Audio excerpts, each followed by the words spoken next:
গোটা পৃথিবীর মালিক হবে মুসলমানরা। আমি লিখে দিয়েছি, আল্লাহ বলছেন। তাহলে আপনি কেন মালিক হলেন? এটা কার ব্যর্থতা? এটাকে আল্লাহর ব্যর্থতা। তাহলে বলছেন দেবেন আপনাকে, তাহলে আপনি উদ্যোগ নেন নাই, আপনি সঠিক পথে চলেন নাই। আপনি এই যে জাতীয় নতুন স্টার্ট আপের কথা বলছি, আপনি স্টার্ট আপ নেন নাই, আপনি নতুন চিন্তা করেন নাই। নতুন সবকিছু করতে আমরা ভয় পাই। কেন আপনি ভয় পাবেন? আজকে গোটা পৃথিবী জুড়ে যদি অ্যামাজন যদি গোটা পৃথিবীকে নিয়ন্ত্রণ করে, আলিবাবা যদি গোটা পৃথিবীকে নিয়ন্ত্রণ করে, কে চিন্তা করেছে? অ্যাপল যদি গোটা পৃথিবীকে নিয়ন্ত্রণ করে, আইবিএম যদি গোটা পৃথিবীকে নিয়ন্ত্রণ করে, তাহলে কে এটা আগে চিন্তা করেছিল? ইন্টারনেট, এখন গুগল, এখন এআই, চ্যাট জিপিটি গোটা পৃথিবীকে নিয়ন্ত্রণ করে, কে আগে চিন্তা করেছে? ওরা আগে চিন্তা করছে, এই কারণে ওরা নিয়ন্ত্রণ করে। আপনি কেন আগে চিন্তা করলেন না? আপনার চিন্তাটা কোথায় গিয়ে ঠেকছে? আপনি কেবল ফেসবুক নিয়ে আসেন, ফেসবুক তো ওরাই বানাইছে, ওরাই তো বানিয়েছে। আপনি কেন এরকম প্ল্যাটফর্ম তৈরি করলেন না? তার মানে এটা নিয়ে চিন্তাই নেই, আমাদের মাথায় নাই এটা, যে আমি পৃথিবীকে নিয়ন্ত্রণ করতে চাই। এই মানসিকতা তৈরি করতে হবে। এই মানসিকতা তৈরি করলে আপনি এগিয়ে যাবেনই, কারণ আপনার রব বলেছেন ইন্নাল্লাহা লা ইখলিফুল মিয়াদ। একজন মুসলমানের জন্য এর চেয়ে বড় আর কথা কি? আল্লাহ তাআলা তার ওয়াদা ভঙ্গ করেন না। মানে আল্লাহ আপনাকে ওয়াদা দিয়েছেন, লাইসা লিল ইনসানি ইল্লা মা সাআ ওয়া আন্না সাইয়াহু সাউফা ইউরা, যে তুমি যদি চেষ্টা করো আমি তোমাকে সফলতা দেবই দেব। ফালাক্তাহামাল আকাবা ওয়ালা ওমা আদরাকা মাল আকাবা ফাক্কু রাকাবা লাকাদ খালাকনাল ইনসানা ফি কাবাদ।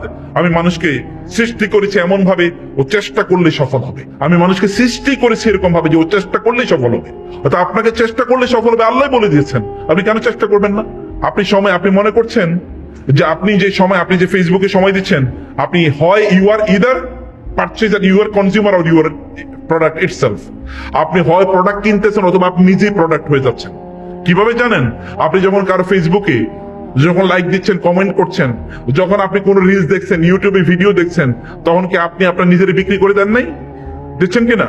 আপনার বুঝেন নাই বিক্রি করছেন কিনা? কেউ না কেউ আপনাকে কিনছে, মানে আপনাকে কেউ না কেউ বিক্রি করে দিচ্ছে। কারণ আপনি যখন দেখছেন তখন এটা দিয়ে কেউ টাকা ইনকাম করছে। এটা আপনি যার ভিডিও দেখছেন সে টাকা ইনকাম না করলে ইউটিউব নিজে টাকা ইনকাম করছে। কারণ ইউটিউব এটা দেখায়, দেখো আমার এখানে সকল মানুষ এখন ইউটিউবে চলে এসে, এখন টেলিভিশন দেখান। অতএব তোমরা আমার এখানে বিজ্ঞাপন দেয়। এখন মানুষ টেলিভিশনে বিজ্ঞাপন দেন, ইউটিউবে বিজ্ঞাপন দেয়। এখন এই কারণে ইউটিউব আপনাদেরকে পেও করে। আপনি যখন ইউটিউবের চ্যানেল থাকে আপনার পে করে, ও টাকা ইনকাম করে করতে, ও তো কোম্পানির কাছ থেকে টাকা নেয়। তার মানে you are already sold out. আপনি কেন সোল্ড আউট হচ্ছেন? আপনি কেন নিজে সেলার হচ্ছেন না? আপনি কেন বিক্রেতা হচ্ছেন? আপনি কেন এত ক্রেতা হন? আপনি কেন এত কনজিউমার? Obsessive consumerism. কেবল আমি বাজারে যাই কেনার জন্য। কারণ আপনি বাজারে কিছু বিক্রি করার জন্য যেতে পারেন না, আপনি বাজারে পণ্য বিক্রি করতে পারেন না। আপনি এত বেশি ক্রেতা হলেন কেন? মুসলমানরা তো ক্রেতা জাতি না, মুসলমান তো বিক্রেতা জাতি। মুসলমান তো বিক্রেতা জাতি। অতএব আপনি আল্লাহ সুবহানাহু ক্রেতা, ইন্নাল্লাহা আশতারা মিনাল মুমিনিনা আনফুসাহুম ওয়া আমওয়ালাহুম বিআন্না লাহুমুল জান্নাহ। আল্লাহ তাআলা মুসলমানদের কাছ থেকে কিনে নিয়েছেন। মুসলমানরা বিক্রেতা, আল্লাহ তাআলা ক্রেতা। আপনারা বিক্রি করবেন, বিক্রির পণ্য আপনারা নির্মাণ করেন, তৈরি করেন। এরকম ব্র্যান্ড, হাজার ব্র্যান্ড আপনারা তৈরি করেন। হাজার ব্র্যান্ড তৈরি করে আপনারা প্রচুর পরিমাণ সম্পদের মালিক হন। কিন্তু আগেই বলছি, মিনিং সম্পদের মানে কি? সম্পদ কেন ইনকাম করছেন? সিনেমা দেখার জন্য? বাসায় একটা বড় টেলিভিশন কিনে নেবেন এই জন্য? একটা মোবাইল মানে আইফোন 17 এবার বাজারে এসে না কিনলে আপনার আত্মহত্যা করা উচিত। কারণ একটা আইফোন 17 নাই, আমার জীবন দিয়ে লাখ, এই জীবন দিয়ে করবো কি?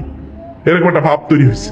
আপনি আইফোন 17 কিনে টাকা ওর পকেটে কেন দেন? আপনি নিজে এরকম একটা ব্র্যান্ড 2 লাখ টাকা দিয়ে কিনা করা যায়। 2 লাখ টাকা দিয়ে আপনি দেখেন জুসের কমপক্ষে 10টা দোকান দেওয়া যায়।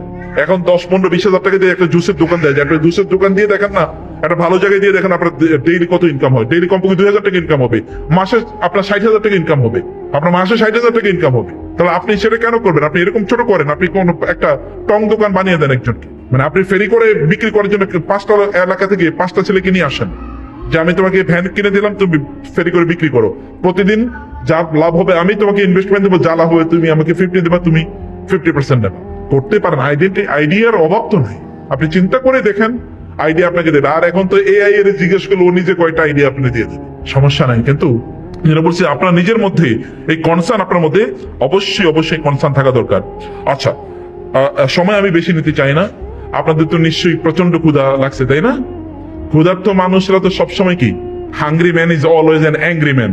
হাংরি এরকম নাকি? ক্ষুধা লাগছে বেশি?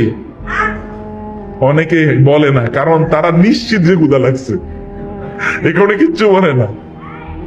আবার বলে যে এগুলি কি কয়, আমরা শুনতে আইছি কি, আর এগুলো কি বলে নাকি? হ্যাঁ, আপনাদেরকে কথা শুনতে আপনাকে আমি দ্রুত বলে ফেলছি, এতে সমস্যা হচ্ছে? আচ্ছা, আপনারা বুঝতে পারছেন কথা? আচ্ছা, যাই হোক, যখন খারাপ লাগবে তখন সবাই একসাথে বের হয়ে যাবেন, কোনো সমস্যা নেই, আমি মাইন্ড করবো না ইনশাআল্লাহ। 3 নম্বরে মানুষ যার জন্য হাংরি, সেটা হচ্ছে যে ফ্রিডম অ্যান্ড ডিগনিটি। ফ্রিডম এবং ডিগনিটি, মানুষ ডিগনিটির পেছনে খোঁজে, মানুষ স্বাধীনতার পেছনে খোঁজে। আমরা এখন দেখেন social media, ad, influencer, celebrity, model, এরা এখন আমাদের জন্য সব লাইফস্টাইল কি হবে এটা সব তারা এবার কি আমাদের জন্য নির্বাচন করে দিচ্ছে। আপনি কি ড্রেস বাজারে ইন করছে কি, যেমন আমাদের বোনরা এখন ওই যে ওই মডেল তারকা, এই ইন্ডিয়ান কোনো তারকা মহিলা, তার নামে একটা ড্রেস এসছে, অতএব এটা কিনাই লাগবে বাজারে, এটা চলে এসছে। অত ধরেন কি কথাবার্তা বলে, কিভাবে বললে স্মার্ট হবে, যেমন এখন জানেন আপনারা দেখেন গালি গালাজ হলো স্মার্ট ল্যাঙ্গুয়েজ। এখনকার ইয়াং জেনারেশন ওরা তার বন্ধু বান্ধবের গালি দেয় এবং হারাম জাতীয় গালি দেওয়ার পরে মনে আমি স্মার্ট হয়ে গেছি, এগুলো চলে এসছে। আপনি কি রিলেশন মেনটেন করে আপনি কুল হবেন, কুল, এটা বাজারে চলে এসছে। হারাম রিলেশনটাকে না, হারাম জিনিসগুলোকে নর্মাল করে দেওয়া হয়েছে। এভরি হারাম ইজ নর্মালাইজড, প্রত্যেকটা হারামকেই একেবারে নর্মাল করে উপস্থাপন করা হয়েছে। এগুলো বাজারে সবকিছু আসছে। এগুলোতে আমরা সত্যিকার অর্থে আমাদের স্বাধীনতাকে আমরা এগুলোর কাছে একেবারে বিক্রি করে দিচ্ছি। আপনি জানেন আপনি এখন নিজে চুজ করতে পারছেন না, আপনি নিজে চুজ করতে পারছেন না। যে বোনেরা বলেন তো আপনারা এখন নিজেরা চুজ করেন কিনা, আপনি কোন কসমেটিক্স কিনবেন এটা তো ওই মহিলা কোন কসমেটিক্স এর সেই বিজ্ঞাপন এটা আপনি দেখে কেনেন। অথবা এখন তো আমাদের বোনরা রান্নাও শিখে আরেকজনের কাছ থেকে, যে রান্না নাকি এটা শেখা লাগে, রান্নার জন্য কোর্স করে, ইউটিউবের ভিডিও দেখে নতুন নতুন করে রান্না শেখে। কত ধরনের রান্না আপনার শেখার প্রয়োজন আছে। জান্নাতে যাওয়ার জন্য আপনাকে আইটেম শিখতে হবে, প্রচুর পরিমাণ এরকম দিনই কোর্স আছে, এই কোর্স করতে হবে। এর মধ্যে রান্নার উপরে 30টা কোর্স করে বসে আছে। কারে খাওয়াইবে এগুলো, কার খাওয়াবে? যদি আপনি বিজনেস করার জন্য করেন আমি মাইন্ড, আই ডোন্ট মাইন্ড। যদি বিজনেস করার জন্য করেন, আদারওয়াইজ কারে খাওয়ানোর জন্য আপনি এত খাওয়া লাগে নাকি মানুষের? আল্লাহ রাসূল সাল্লাল্লাহু আলাইহি ওয়াসাল্লাম কি বলেন নাই যে একজন মানুষের জন্য কয়েকটা লোকমা খাবারই যথেষ্ট, লোকাইমাত। রাসূলুল্লাহ সাল্লাল্লাহু আলাইহি ওয়াসাল্লাম পৃথিবীর সবচেয়ে সফল মানুষ, খাইছে মাত্র 2 বেলা। আর আমরা 6 বেলা খাওয়ার পরে বলে আজকে খাবারটা একটু কম হয়েছে, এবং এরপরে কি আর কোনো কাম হয় না। আল্লাহ রাসূল সাল্লাল্লাহু আলাইহি ওয়াসাল্লাম রাতের বেলা খেয়ে ঘুমিয়ে পড়তেন না। তিনি বলেছেন রাতের বেলা যদি তোমরা খাওয়ার পরে ইবাদতের আগে ঘুমাবা না, কমপক্ষে 2 রাকাত নামাজ পড়ে ঘুমাবা। কি এক্সারসাইজ! চিন্তা করে আমি অবাক লাগে, 1500 বছর আগে কেমনে বলে গেলে এই কথা? আল্লাহর নবী না হলে এটা আমি কোনোদিন বিশ্বাস করতে পারতাম না যে এটা কেমনে বলে। নবী হওয়ার কারণে সবকিছু, everything is directed by Allah. Otherwise কেমনে বললো? 1500 বছর আগে লোকেরা এসে যা বলে তিনি তাই বলে গেছেন 1500 বছর আগে, অথবা তার চেয়ে আরো অ্যাডভান্স, যেগুলো এখনো মানুষ বোঝে না, এগুলো সব বলে গেছে। আর রাতের বেলা একটু আগে খেয়ে পড়েন, দুপুর বেলা কম খান। আপনি সফল হতে চান, দুপুরে খাওয়া বন্ধ করে দেন, কম খান, সকালবেলা একটু বেশি খান। এভাবে আপনি লাইফস্টাইল ডায়েট কন্ট্রোল করেন যদি সফল হতে চান। পেটের ভারে আপনি নড়তে পারেন না, কেমনে আপনি কাম করবেন? পেটের ভারে নড়তে পারে না, পেটের চাহিদা পূরণ করতে করতে তার দিন শেষ। এ লোক কাজ করবে কিভাবে? দুনিয়া কন্ট্রোল করবে কিভাবে? আপনার নিচের অংশ যদি পুরা থাকে তাহলে উপর অংশ ফাঁকা, নিচের অংশ যদি পুরা থাকে তাহলে উপর অংশ ফাঁকা, নিচের অংশ পেট আর উপর অংশ হলো মাথা। উপরের অংশ যত ফুল রাখতে চান, উপর নিচের অংশ যত ফুল খালি রাখবেন, উপরের অংশ তত ফুল থাকবে। বুঝতে পারেন নাই? এটা যত ফুল থাকবে ওটা খালি থাকবে, এটা যত খালি থাকবে ওটা যত ফুল থাকবে। এটাতে খালি রাখেন একটু। এই কারণে ইসলাম 1 মাস রোজা রাখা ফরজ করে দিয়েছে। You have to understand the psychology and the secret wisdom behind fasting in the month of Ramadan. প্রিয় ভাই, সম্মানিত বোন, এই কারণে আমরা যে কথা আপনাদেরকে বলছি যে আপনার ফ্রিডম, আপনার নিজের ফ্রিডম বেসে দিয়েন না ওদের কাছে, সোশ্যাল মিডিয়ার কাছে বিক্রি করে দিয়েন না ফ্রিডম। আপনারা যে মিমস দেখেন, এই যে এন্টারটেইনমেন্ট, অমুক একটা করছে, ট্রল করে এরপর একটা ভিডিও বানাইছে, এইটা মিলিয়ন ভিউ। এই মুসলমানরা কেমনে দেখে এটা আমার বিশ্বাসই আসে না। আমাদের ফেসবুকে মাঝে মাঝে গিয়ে কেউ মন্তব্য করে এই ভিডিওটা কমপক্ষে 1 মিলিয়ন ভিউ হওয়ার কথা ছিল, কিন্তু আনফরচুনেটলি 500 থেকে 600 ভিউর উপরে নাই, এবং এর মধ্যে 200-300 বার আমি নিজেই দেখছি। বুঝলেন নাই? আমি একটা এক্সাম্পল বললাম, বারবার গিয়ে দেখছি কয়জন দেখে, আর ইউটিউব তো কাউন্ট করে কতবার আইছে, ব্যাস। আর ওগুলো দেখার জন্য কি রুচি মানুষের, শয়তান কি পরিমাণ বিজয়ী হয়ে গেছে আমাদের এই জায়গায়। আপনি আপনার নিজের জীবন কেন বুঝবেন? ওর এটা দেখে আপনার লাভ কি? কারণ আপনি কি এমন একটা ভিডিও দেখতে পান যে ভিডিওতে আপনার জীবন পরিবর্তন হবে, আপনার স্কিল ডেভেলপ করবে, দুনিয়া কেমনে নিয়ন্ত্রণ করবেন লেখেন। চ্যাটজিপিটি কে বলেন আমি দুনিয়া নিয়ন্ত্রণ করতে চাই, তুমি আমার পলিসি দাও, এই পলিসি অনুসারে চলেন, সমস্যা কি? গুগলকে বলেন আল্লাহ রাসূল কিভাবে বলেছে দুনিয়া নিয়ন্ত্রণ করতে, এটা তুমি আমারে বলো। আপনি ওকে বলেন যে আমি ব্যবসা করতে চাই, নতুন কি আইডিয়া তুমি আমার দাও, ওই আইডিয়ার পেছনে লাগেন, দিন রাত কাজ করেন, কিন্তু আল্লাহরে মাইনাস করে না, আল্লাহকে ফোকাসে রেখে, যেটা আমরা আগে বলেছি, আল্লাহকে ফোকাসে রেখে এই কাজগুলো আপনারা করেন। সম্মানিত ভাইরা বোনেরা, রোল মডেল আপনার নবীকে নেন, আল্লাহ সুবহানাহু ওয়া তাআলা কোরআনকে নেন, আপনার ড্রেস, আপনার ভাষা, এগুলো সবকিছু কিন্তু অ্যালগরিদমে ছাড়িয়ে দেবেন না, এটা অ্যালগরিদমে ছেড়ে দেবেন না। আপনি কিন্তু অ্যালগরিদমের দাস না, আপনি দাস কার? রব্বুল আলামিনের দাস। আপনি ট্রেন্ডের দাস না, আপনি দাস হচ্ছেন মহান আল্লাহ সুবহানাহু ওয়া তাআলা। ট্রেন্ডের পেছনে ঘুরেন না, ট্রেডিশনের পেছনে ঘুরেন। ট্রেডিশন হচ্ছে given by Allah and the messenger of Allah. আপনাকে মনে রাখতে হবে, সমাজ আপনাকে বলতে পারে যে আপনি ওল্ড ফ্যাশন, কিন্তু আপনি মনে রাখবেন আপনি হয়তোবা দিন প্র্যাকটিস করছে, যে বোনেরা হিজাব করছেন, ভাইয়েরা দাঁড়িয়ে রাখছেন, আপনি তোমার নামাজে যান, আপনার বন্ধু বলবে তুমি এখনো সেকেলে থেকে গেলা। ওর কাছে আপনি সেকেলে হতে পারেন, কিন্তু আসমানের ফেরেশতাদের কাছে আপনি সেলিব্রিটি। আসমানের ফেরেশতাদের সামনে আপনি সেলিব্রিটি।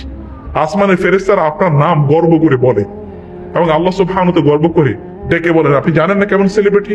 কিয়ামতের দিন 7 শ্রেণীর লোকদেরকে আল্লাহ সুবহানাহু ওয়া তাআলা আরশের নিচে ছায়া দেবেন। তোমাদের একদল কারা? এই যে আপনার ইয়াংরা, ওয়াশাবুন নাশা ফি ইবাদাতিল্লাহ, এমন যুবক এবং যুবতী যার সময়টা আল্লাহর ইবাদতে কাটে। আপনি ব্যবসা করে আল্লাহর ইবাদতের, আপনি দেখেন না আল্লাহ রাসূল সাল্লাল্লাহু আলাইহি ওয়াসাল্লাম কে কথা বলেন নাই?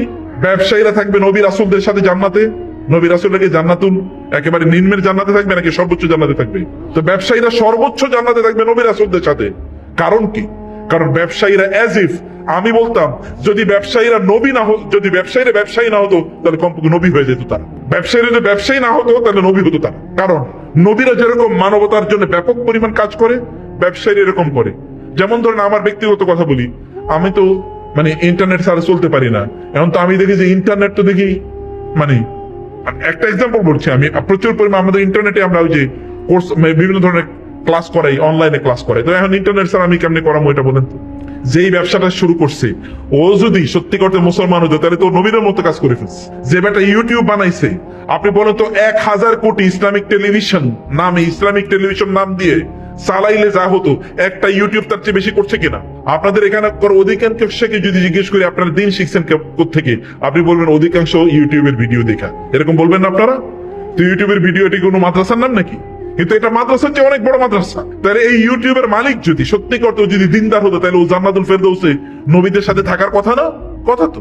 আপনাদেরকে এরকম প্যারালাল জায়গা, নবী রাসূলদের মতো সাথে থাকার মতো একটা জায়গা কিন্তু আপনাদের আছে।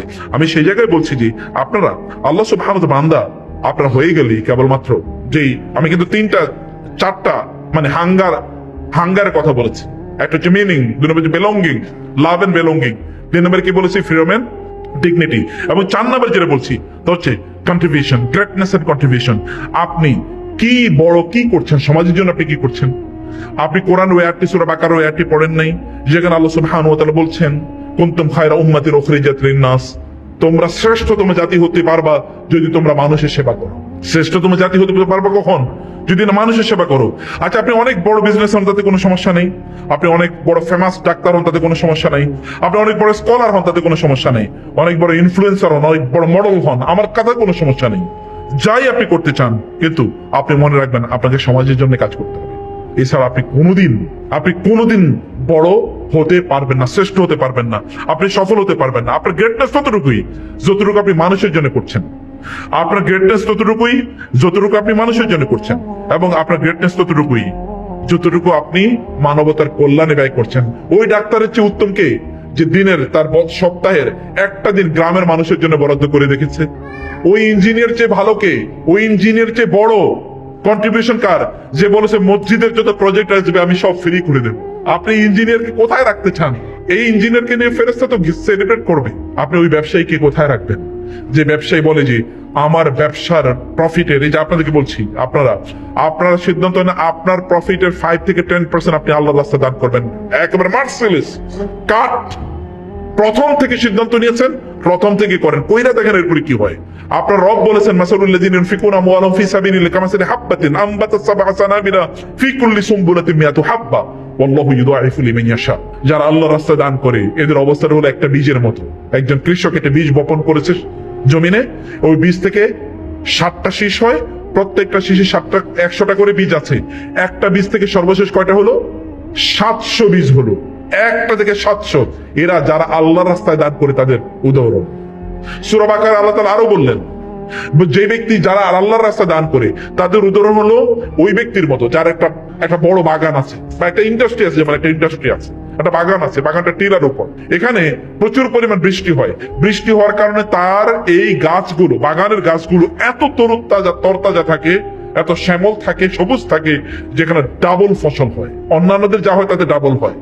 আর যদি বৃষ্টি নাও হয় তাহলে ওই যে একটু হালকা মেঘের যে একটু সেখানে কি পড়ে, শিশির পড়ে, এই শিশিরের কারণে এগুলো সব সবুজ থাকে। অন্যান্য গুলো বৃষ্টি না হওয়ার কারণে একেবারে কাঠ হয়ে শুকিয়ে যায়, কিন্তু এর কোনোদিনই কোনো ক্ষতি হয় না। কমপক্ষে একগুণ দ্বিগুণ তো সব হয়, কমপক্ষে একগুণ তার ফসলে, কোনোদিন তার ফসলের ক্ষতি হয় না। এটা হচ্ছে ওই ব্যবসায়ী, যে ব্যবসায়ী আল্লাহ রাস্তায় দান করেছে। আপনি দান করেন, আপনি দান করছেন, আপনার রবের সাথে আপনি ব্যবসা করতেছেন।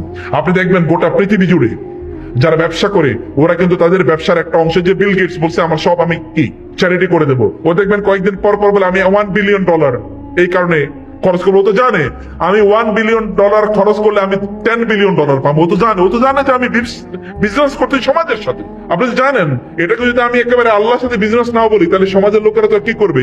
আপনার উপর আস্থা, ও উনি দান করে, ওনার উপর বিশ্বাস করা যায়। You are developing your brand, আপনি আপনার ব্র্যান্ড ডেভেলপ করছেন। আমি সেকুলার টার্মে বললাম, আমি যদিও এই শব্দটাকে পছন্দ করি না, কিন্তু আপনি তো আপনার ব্র্যান্ডটাকে আপনি সত্যি করতে ডেভেলপ করছেন। আপনার ব্র্যান্ড, এটা কি ব্র্যান্ড? আপনার ব্র্যান্ডটা হলো আপনার অনেস্টি, আপনার কন্ট্রিবিউশন, আপনার সোশ্যাল এঙ্গেজমেন্ট। নবী সাল্লাল্লাহু আলাইহি সাল্লাম হেরা গুহায় যাওয়ার আগে তিনি সমাজে এত ব্যাপক পরিমাণ তিনি এঙ্গেজ ছিলেন যে খাদিজা রাদিয়াল্লাহু তাআলা আনহার টাকা পয়সা তিনি যা পেয়েছেন, এগুলো করেছেন কি বলেন তো? সব সমাজের লোকের, ওই কে বিধবা হয়েছে, কে ইয়াতিম হয়েছে, কে ডিস্ট্রেস, কার টাকা পয়সা নাই, কার খাবার নাই, কে অসুস্থ অসহায়, এগুলো তিনি দৌড়ে বেরিয়েছেন, তাদের জন্য তিনি কাজ করেছেন। এবং এই কারণে যখন হেরা গুহাতে ফেরেশতা তার কাছে আসলো, জিবরিল আলাইহিস সালাম, তিনি ফিরে আসলেন খাদিজার কাছে, বললেন খাদিজা আমি কি পাগল হয়ে গেলাম? আমি তো আমার নিজের ব্যাপারে ভয় পাচ্ছি। বলে কেন? বলে এরকম এরকম। বলে আল্লাহি, আল্লাহর কসম, না এটা হতেই পারে না, কারণ আপনি মানুষের সাহায্য করেন, সহযোগিতা করেন, বিপদ আপদে আপনি এগিয়ে যান, বিধবা ইয়াতিমদের জন্য আপনি কাজ করেন, এমনকি যাদের টাকা পয়সা নেই মনে হচ্ছে যেন আপনি তাদের জন্য ইনকাম করেন, এরকম একটা ভাব, এমন একটা অবস্থা আপনার। আল্লাহ তাআলা আপনাকে কোনোদিন অপমানিত করবেন না, আল্লাহ কোনোদিন অপমানিত করবেন না। আপনার ব্র্যান্ড ভ্যালু কি? আপনার আইডেন্টিটি কি? তিনি তো নবী হওয়ার আগে তার আইডেন্টিটি ছিল তার as-সাদিক আল-আমিন, পরম সত্যবাদী, পরম বিশ্বস্ত। আপনার একটা আইডেন্টিটি থাকা উচিত। আপনি যখন ব্যবসা করছেন, যে আপনি যে ব্যবসা করছেন, আমি এখানে বলেছিলাম কিছু কথা, আপনি এমন ফেব্রিক দেন যে ফেব্রিকের মধ্যে কি, এটা বাংলাদেশের সেরা ফেব্রিক, যেন আমরা বলতে পারি বা লোকেরা বলবে এর চেয়ে ভালো কোনো ফেব্রিক নাই। আপনি এমন কস্টিং নেন যে কষ্টে আপনি ব্যবসা করবেন অবশ্যই, কিন্তু কস্টিং লেগে লোকেরা বলে না উনি ভালো প্রাইসে জিনিস দেয়। করেন না, করেই দেখেন না এরপরে কি হয়। বারাকা তো এমনি আসে। আপনার ব্র্যান্ড দরকার না, আপনার বারাকা দরকার। নাকি কি দরকার? বারাকা দরকার। ব্র্যান্ড দরকার না, আপনার বারাকা দরকার। দেখেন না বারাকা হলে আপনি কি পরিমাণ পান। বারাকা হলে, যে এখানে আমি বলেছি যে আপনারা কি করেছেন, পজিশনে আপনারা যখন উদ্বোধন হয়েছে তখন আপনার হাতে তালি দিয়েছেন, কারণ আল্লাহর রব আপনার রবই তো শিখিয়ে দিয়েছেন কি করবেন। সূরা কাহাফে বলে দিয়েছেন না, ওয়ালাউ লাউ إذ دخلت جنتك قلت ما شاء الله لا قوة إلا بالله إن ترني أنا أقل منك مالا وولدا فعسى ربي أن يؤتيني خيرا من جنتك ويرسل عليها حسبانا من السماء فتصبح صعيدا زلقا أو يصبح ماؤها غورا فلن تستطيع له طلبا وأحيط بثمره فأصبح يقلب كفيه على ما أنفق فيه وهي خاوية على عروشها ويقول يا ليتني لم أشرك بربي أحدا سبحان الله। আপনি আপনার ব্যবসার যদি এরকম অনেক কিছু হয়, বলেন মাশাআল্লাহ লা কুওয়াতা ইল্লা বিল্লাহ, এর যদি বলেন আপনার ব্যবসা কোনোদিন লস হবে না, কোনোদিন। কিন্তু আপনি হাত শেক করলেন, এরকম কি করলেন, ওই যে এটা কি বলে না, হাত তালি দিলেন, এই তালিতে কোনো বরকত নাই। বরকত হলো ওই কথার মধ্যে, বারাকা হলো ওই কথার মধ্যে। আমি বলেছি যেমন আপনারা এখানে মিউজিক কেন দেবেন? কারণ আপনারা কি কোরআনের আয়াত দিতে পারেন না? বারাকা তো এর মধ্যে। আপনার আল্লাহ সুবহানাহু ওয়া তাআলার নাম, কোরআনের আয়াত অথবা ধরেন একটা আল্লাহর নামে যেই নাসিদ গুলো আছে, এরকম কিছু একটা নাসিক ভেতরে ঢুকিয়ে দেন না, এটা তো দাওয়াত। আপনার বিজ্ঞাপনের দাওয়াত হয়ে যেতে পারে, এবং আপনি যতদিন চলবে ততদিন আপনি সাদকায়ে জারিয়া সব পাবেন। আর আপনি গান শুনেলেন, তাহলে তো সব আমলে যে সব হারাম জিনিস ঢুকতেছে। নো, এটা আপনি আপনার স্বাতন্ত্র তৈরি করুন। আপনি যে ব্যবসা হিসেবে আপনি স্বতন্ত্র, আলাদা, এটা আপনি তৈরি করুন প্রিয় ভাইরা, সম্মানিত বোনেরা। এ কারণে আমি বলছি যে আপনি অবশ্যই এখানে আপনি যখন এই কাজগুলো করবেন, যখন আপনি সমাজের জন্য কাজ করবেন, তখন আপনি আল্লাহর লিস্টে, ভিআইপি লিস্টে থাকবেন। আপনি আল্লাহ সুবহানাহু ওয়া তাআলা আপনাকে ভিআইপি লিস্টে রাখবেন। ওরা বলে honesty is the best policy, বলে না ইংরেজরা? আমরা বলি তাকওয়া ইজ দ্য বেস্ট পলিসি। আমরা বলি social service is the best policy. আপনি মানুষের জন্য কাজ করেন এবং এতে আপনি দেখবেন দুনিয়া এবং আখেরাতে আপনি একটা সিকিউরিটি সিস্টেমে ঢুকে যাবেন। আল্লাহর কসম, যেই টাকা থেকে সাদাকা করা হয় ওই টাকা কোনোদিন নষ্ট হয় না, কোনোদিন গ্যারান্টিড। আল্লাহ রাসূল বলেছেন সাল্লাল্লাহু আলাইহি ওয়াসাল্লাম, আল্লাহ রাসূল বলেছেন। অতএব এখান থেকে সাদাকা করার অথবা মানুষের জন্য করার জন্য আপনারা চেষ্টা করবেন। মুসাব ইবনে উমাইর রাদিয়াল্লাহু তাআলার মত হন না। মুসাব ইবনে উমাইর ইসলামের প্রথম অ্যাম্বাসেডর মুসাব ইবনে উমাইর রাদিয়াল্লাহু তাআলা। এবং আপনারা আসহাবুল কাহাফের সে সকল যুবকদের মতো হন, আসহাবুল কাহাফের মতো হন। এবং আপনার আব্দুর রহমান ইবনে আউফের মতো হন না, আব্দুর রহমান ইবনে আউফ রাদিয়াল্লাহু তাআলা আনহুর মতো হন। আব্দুর রহমান ইবনে আউফের কথা জানেন তো আপনারা? মানে জান্নাতের সুসংবাদ প্রাপ্ত 10 জন সাহাবীর মধ্যে তিনি একজন। মদিনায় তিনি গেলেন, মদিনায় যাওয়ার পরে লোকেরা বলল, মদিনা সাহাবীরা বলল, আসেন যে আমার বাড়ি এবং সম্পদ ব্যবসা এটা আপনার সাথে শেয়ার করি। তিনি বলেন, না, দরকার নাই, তুমি আমার একটু বাজারটা দেখা দাও। তিনি বাজারে গেলেন, বাজারে গিয়ে কি করছেন? এই যে ট্রেডিং, এখন পৃথিবীর সবচেয়ে বড় ব্যবসা কোনটা? ট্রেডিং না? আপনাকে ট্রেডিং তো বুঝেন, আপনারা তো ব্যবসায়ী, আমি সেটা বুঝি না, আমি তো ব্যবসা করি নাই, পড়ছেন আপনার। ট্রেডিং মানে হচ্ছে পণ্য বানান আপনি, কিনি আমি, মধ্যখানে উনি হিসেবে আছে, এরাই তো সব ইনকাম করে নাকি? ট্রেডিং। এই যে ট্রেডিং এর ব্যবসা, এটা তিনি বলেন তুমি আমার শুধু বাজারটা দেখা দাও। উনি বাজারে গেলেন, বাজারে যাওয়ার পরে বাজারে ক্রেডিটে তিনি পণ্য নিলেন। ওই দোকানদারের কাছে গিয়ে বলেন, ভাই তুমি তো বেচবা, কত করে বেচবা বলো?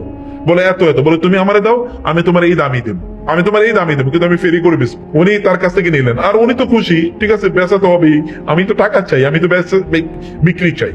অতএব তিনি এটা নিয়ে গেলেন, নিয়ে তারপরে ফেরি করে বিক্রি করলেন। উনি ফেরি করে বিক্রি করলে একটু লাভ করলেন। পরের দিন ওই যে তার তো অলরেডি ক্যাপিটাল হয়ে গেছে, এর দিয়ে পরের দিন কিনলেন, আরেকটু লাভ করলেন।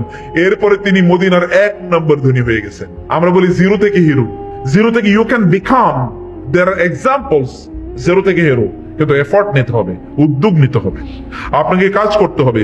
সালমান আল ফারিসি মানে আব্দুর রহমান আউফ রাদিয়াল্লাহু তাআলা আনহু এর মতো আপনাকে অবশ্যই করতে হবে। এই কারণে আমরা হচ্ছে হালাল ট্রেড করেন, যে ট্রেডের মধ্যে হালাল আছে এটাকে আপনি করেন। আপনার বিজনেস প্রকল্পটা কেবলমাত্র বিজনেস প্রকল্প না থাকুক, এটা একটা জান্নাতি প্রকল্প হয়ে যাক। বিজনেসের মাধ্যমে আপনি জান্নাত খোঁজেন না, সমস্যাটা কি রে ভাই? কেবল আপনার মসজিদের ইমাম হয়ে জান্নাত খোঁজা লাগে? কেবল আপনার ওয়াইজ হয়ে, কেবলমাত্র ইসলামের বক্তা হয়ে, কেবল আলেম হয়ে জান্নাত খোঁজা লাগে? আপনাকে জান্নাত খোঁজা তো বিজনেস, আপনি বলেন যে আমরা বিজনেসের মাধ্যমে জান্নাতে যেতে চাই, দিস ইজ মাই জান্নাতি প্রজেক্ট, এটা বলেন, মন থেকে বলেন এটা আমার জান্নাতি প্রজেক্ট, এবং দেখেন না আপনি বারাকা কিভাবে পান।